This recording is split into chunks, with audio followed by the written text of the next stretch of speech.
ஸ்ரீலங்கா இராணுவத்தின் இறக்கம். நான் முதலாக ஸ்ரீலங்கா இராணுவத்தின் அந்த இரக்கத்தை நான் எனது வாழ்வில் அனுபவித்தது முருகப்பெருமானை நோக்கி கதிர்காம முருகப்பெருமானின் பாத யாத்திரையின் போது ஸ்ரீலங்கா இராணுவம் எமக்கு அளித்த அந்த பாதுகாப்பு. இரவுல நாங்கள் படுத்திருக்கும் போது அவர்கள் டோர்ச் அடித்து எங்களை சுற்றி காவலில் நின்றார்கள். அதே போல எங்களுக்கு நடக்கும் போது கால் நோய் ஏற்பட்ட போது அவர்கள்தான் மெஜாரிட்டி, ஒரு 90 வீதமானவர்கள் தமிழர்கள், ஒரு சில வெளிநாட்டவர்கள் மற்றும் சிங்களவர்கள் எங்களோடு பயணித்தாலும் தமிழ் பேசும் மக்களுக்காக அவர்கள் வைத்திய முகாம்களை நடாத்தி 24 மணித்தியால வைத்திய சேவை.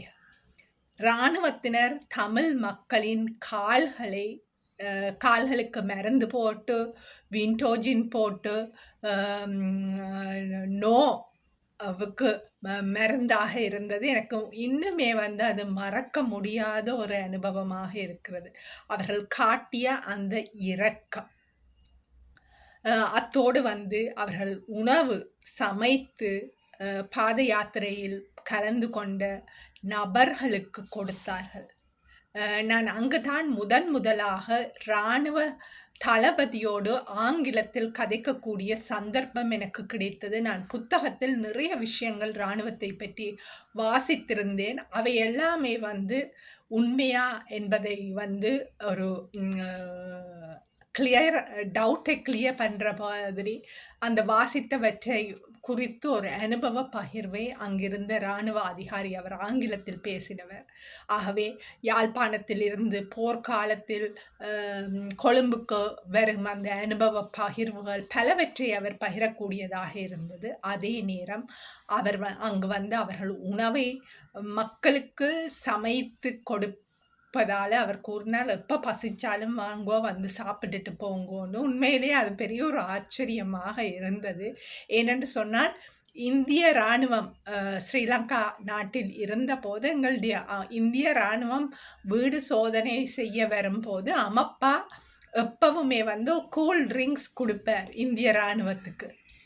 ஆகவே அமப்பா செய்த அந்த பலனை நான் ஸ்ரீலங்கா இராணுவத்திலிருந்து பெறக்கூடியதாக இருந்தது. எல்லாமே கர்ம வினை, அதுவும் ஜெனரேஷனல் சந்ததிகளுக்கூடாக அவர்கள் செய்த நன்மையும் தீமையும் எங்களுக்கு வரும்.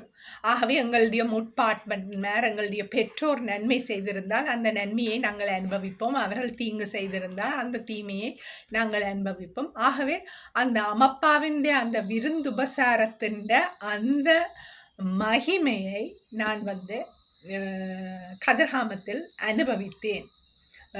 இராணுவத்தினர் அழைத்து விரும்பி அழைத்து எமக்கு உணவு பரிமாறியது ஒரு முக்கியமான ஒரு விடயம்.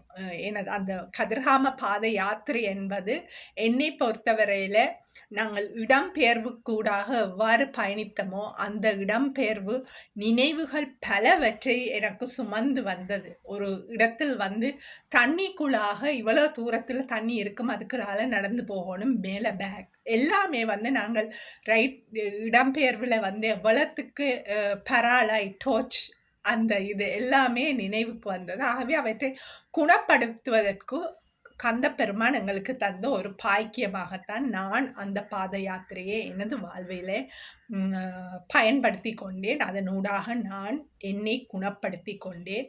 நான் ஸ்ரீலங்கா இராணுவத்துடனான ஒரு ஒப்புரவாகலை ஏற்படுத்தினேன்.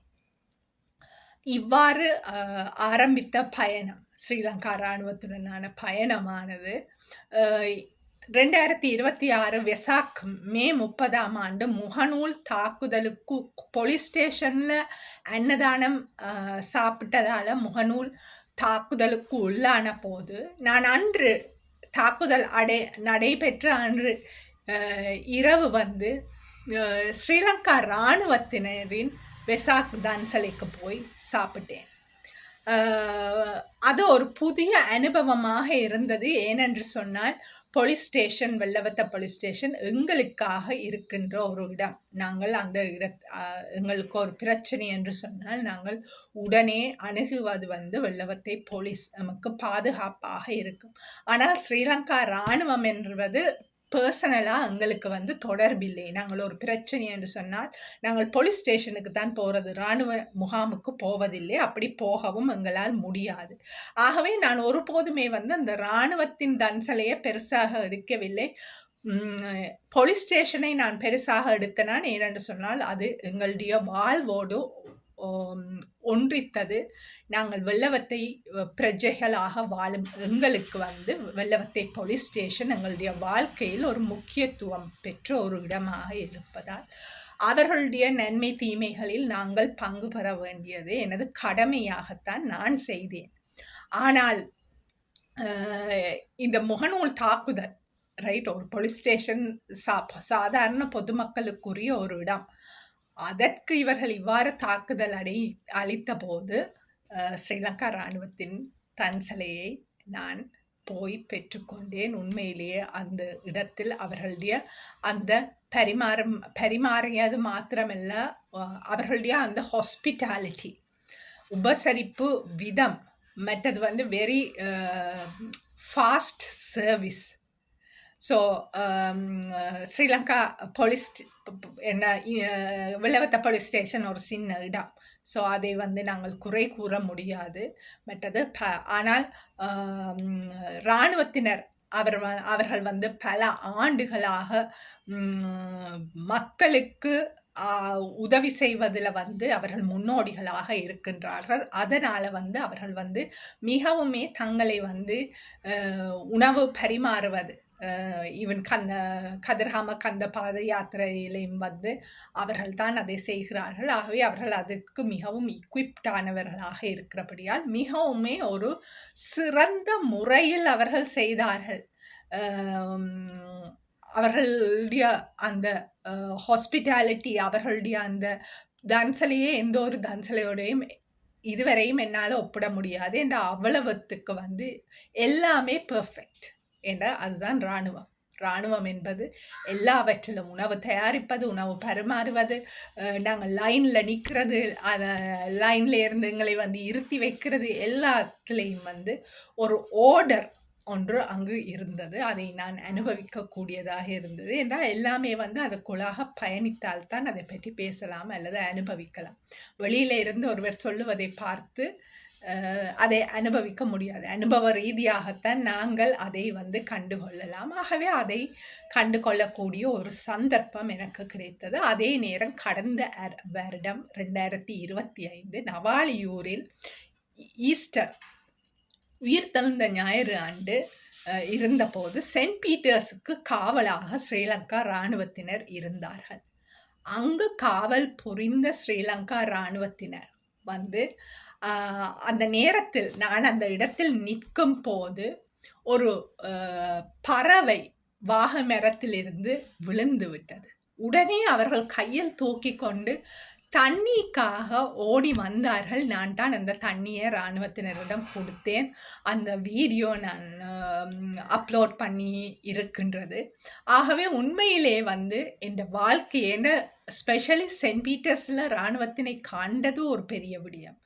அந்த இராணுவத்தினர் அந்த மனிதனை மாத்திரமல்ல, அங்கிருந்த விலங்குகளை கூட இவ்வளவு அன்பாக பார்த்து கொண்டிருக்கிறார்கள் என்பது பார்த்தபோது நாங்கள் 95ஆம் ஆண்டு அந்த பாதுகாப்பை பெற தகுதியற்றவர்களாக நாங்கள் தமிழர்கள், நவாலி மக்கள் எங்களுடைய தவறு என்பதை புரிந்து கொண்டேன்.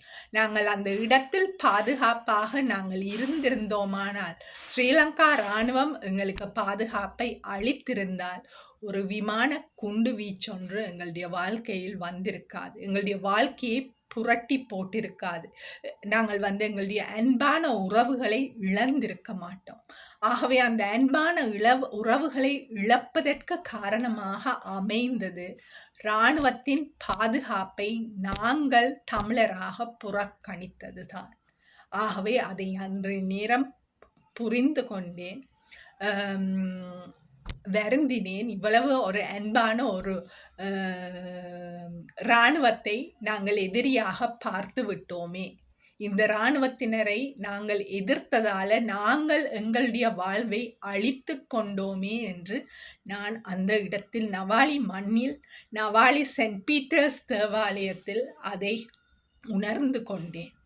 ஆகவே பின்னர் நான் மாற்று இயக்க போராளிகள், விசேடமாக நான் சிறுவயதில் இருக்கும் போது அல்லது பிறக்கம் முதல் நவாலி ஊரை சேர்ந்தவர்கள் அவர்களுடன் பேசும்போது அவர்கள் கூறிய ஒரு வார்த்தை, அவர்கள் கூறினார்கள், அன்றைய காலகட்டத்தில் தமிழ் புலி பயங்கரவாதிகள் கூறிய ஒரு விடயம், நீங்கள் இராணுவத்தை தாக்கும் போது, கல்லறிந்து அல்லது ஏதாவது ஒரு விதத்தில் தாக்கும் போது அவர்கள் திருப்பிச் சுடுவார்கள், சுட்டால் மக்கள் பாதிப்படைவார்கள், மக்கள் பாதிப்படைந்தால் எமக்கு அனுதாபம் கிடைக்கும், நாங்கள் தான் வளருவோம். இவ்வாறு தான் தமிழ் புலி பயங்கரவாதம் பதுங்கி இருந்து தாக்கி தம்மை வளர்த்த ஒரு பயங்கரவாத அமைப்பு. அந்த பயங்கரவாத அமைப்பினால் தான் நாங்கள் எங்களை அழித்து கொண்டோம். ஆகவே அந்த ஒரு நிதர்சனத்தை, நிஜத்தை அறிந்து கொள்ளக்கூடியதாக, புரிந்து கொள்ளக்கூடியதாக இருந்தது நவாலி மண்ணில்.